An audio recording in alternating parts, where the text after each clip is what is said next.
Many Lifetimes, a book about reincarnation by Kelsey and Joan Grant. And this is chapter 4. It's actually a continuation of chapter 4. A year or so after this episode, Joan was bitten on the corner of her left eye by a mosquito. There was considerable swelling and some discoloration, but nothing which would not have cleared up in a couple of days without a recourse to antibiotics. She told me that she was feeling a degree of pain and alarm, which was entirely disproportionate, and that she had suffered the same exaggerated reaction to a mosquito bite, which affected her eye on several other occasions. She wanted me to do something about it. She added that mosquito bites on any other part of her body were never more than mildly annoying, and that when working with her father in his Mosquito Control Institute, she had often given mosquitoes blood meals from her arm as part of her job as his laboratory assistant. Within a couple of minutes of shifting level, she said, "I died of a mosquito bite. That's why I'm so frightened." He was an Egyptian captain, about 25 years old. He was bitten on the eyelid while he was asleep by a fly, not by a mosquito. His face is horribly swollen and covered with suppurating scabs. I think he must have septicemia. She was becoming distressed, so I told her I would perform on her face the sort of surgical toilet which I would have performed on the face of the Egyptian captain. Then, taking a piece of moist cotton wool, I began gently to swab her forehead. Suddenly, she announced, "You're not doing it the right way. You should have 2 pieces and swab outward from the center so that there is no smearing." I carried out her instructions, while her degree of identification increased. "I'm in torment of anxiety. If I die, my men will be left without a leader. I'm trying to force my brow and cheek apart with my fingers in order to see a little crack of light which tells me I am not blind." Then suddenly, in her normal voice, "You should be doing that with water and with a white linen cloth." I fetched a small bowl of water and one of her white linen handkerchiefs, which I wrung out and laid on her forehead. "No, it must be kept moving." At this point, I set myself to make a clear mental picture of a face in the condition that she described, and I visualized myself performing a meticulously careful toilet upon it. After about 10 minutes, she said, "That is much better. But you have missed some of the scabs. There are still some left under my hair and in my nostrils." I attended to these, and soon she said, "There are no scabs left now. He is healed." He was a fine-looking man, but there is still something wrong with him. There's a hole in his skull. One of his comrades must have trephined him.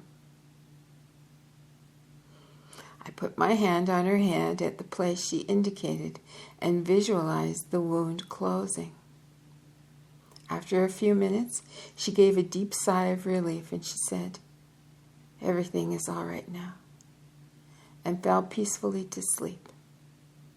When she woke after 3 hours, she had no further pain or apprehension, and the swelling of her eye had practically subsided.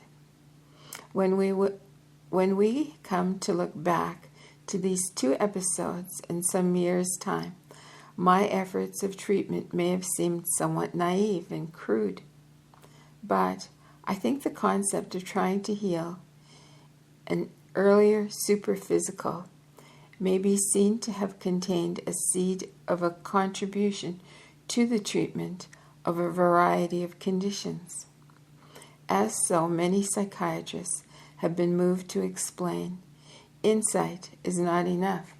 Insight does not necessarily imply cure, and this is understandable, for if the symptom is coming from a source which on its own level is as real as a stone in the shoe and a great deal more dynamic, relief will depend not on the mere recognition of its presence, but on its removal. The superphysical body became for me an almost tangible reality on the 14th of February 1960, when Joan was undergoing a small exploratory operation. The procedure itself was trivial, but the issue at stake was not. So it was a time of considerable anxiety.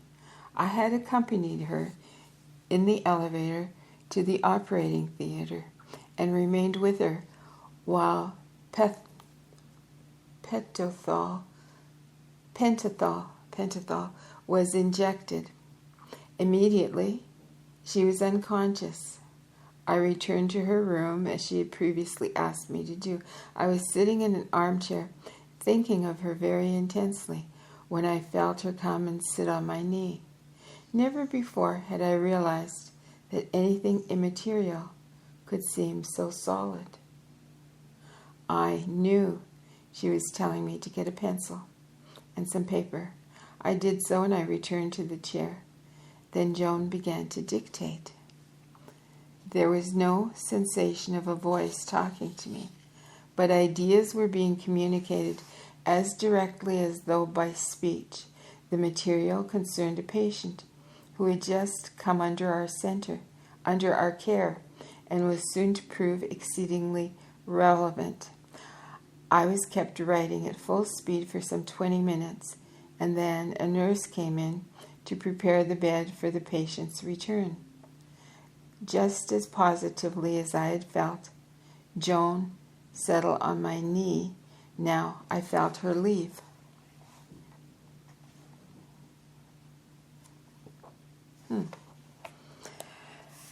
And that's the end of chapter 4. I didn't know it would end so abruptly. I thought there was a longer section here. Wasn't that interesting?